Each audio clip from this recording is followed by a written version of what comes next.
Let me show you what's really happening deep inside a person with a victim mentality. Not on the surface, not in the words they use or the stories they tell, but underneath all of that, underneath the behavior, the emotional reactions, and the repeating patterns. When you look closely, you almost always find the same core issue: deep shame. And I don't mean just embarrassment or insecurity. I mean a quiet, persistent belief that says, something is fundamentally wrong with me. I am not enough as I am. If people truly saw me, they would leave.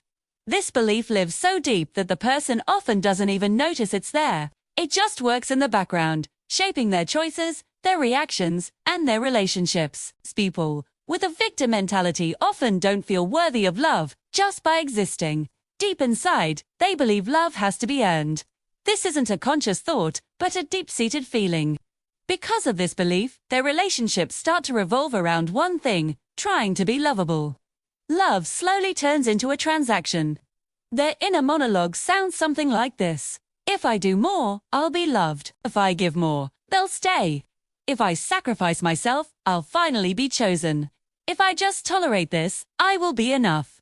So they give too much, they explain too much, they adjust themselves too much, and it's not because they love too deeply. It's because they are terrified of abandonment. Love becomes something they have to prove, not something they can simply receive. Over time, this becomes completely exhausting. No one can perform for love forever without completely losing themselves in the process. Underneath all that shame, there's almost always anger. But this isn't a loud, explosive anger. It's not rage or violence. It's a quiet, subtle, passive-aggressive anger.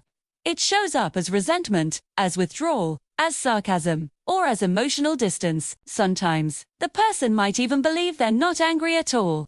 But inside, that anger is growing with every need that gets silenced, every time disrespect is tolerated, every time they abandon themselves just to be chosen by someone else. With each instance, something inside of them hardens just a little bit more. And when that anger finally does come out, it can feel intense, maybe even frightening. Not because it came out of nowhere, but because it was buried for so long. This combination of shame and anger forms the very foundation of the victim mindset. If any of this is sounding familiar to you, then the next step becomes clear. Something has to change. Staying in this state is draining. It drains your energy, it drains your confidence, and it drains your very identity. So, let's talk about some real, practical tools you can use to start making that change. The very first tool is choice. In every single situation, you have choices. Some choices can change your circumstances, while other choices change your attitude. Sometimes you can change the situation, and sometimes you can't.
This is just how it is.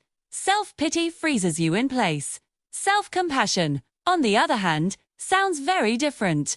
It says, this hurts, this is painful, this is difficult, and I still deserve care.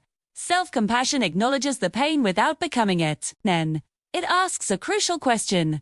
What do I need right now to be healthy?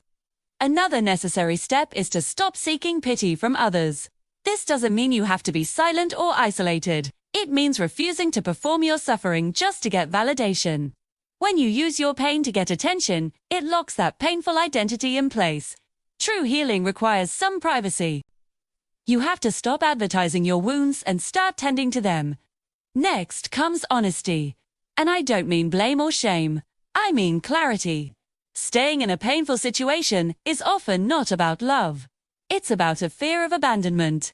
Seeing this truth is powerful because all change begins with awareness. Many people live by beliefs that simply aren't true. Love does not mean endless sacrifice. Love does not mean having no boundaries. And love certainly does not mean self-destruction. Another false belief is the idea that leaving will destroy the other person. That is not your responsibility. You are not responsible for another adult's growth or healing journey. You are not meant to destroy yourself just to save someone else. Healing is, and always will be, a personal choice. Another powerful tool is your focus. The victim mentality narrows your attention down to only the pain. Healing widens your perspective.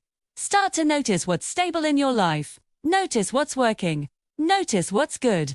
This isn't denial. It's about finding balance. Gratitude doesn't remove your pain, but it does prevent your pain from becoming your entire identity.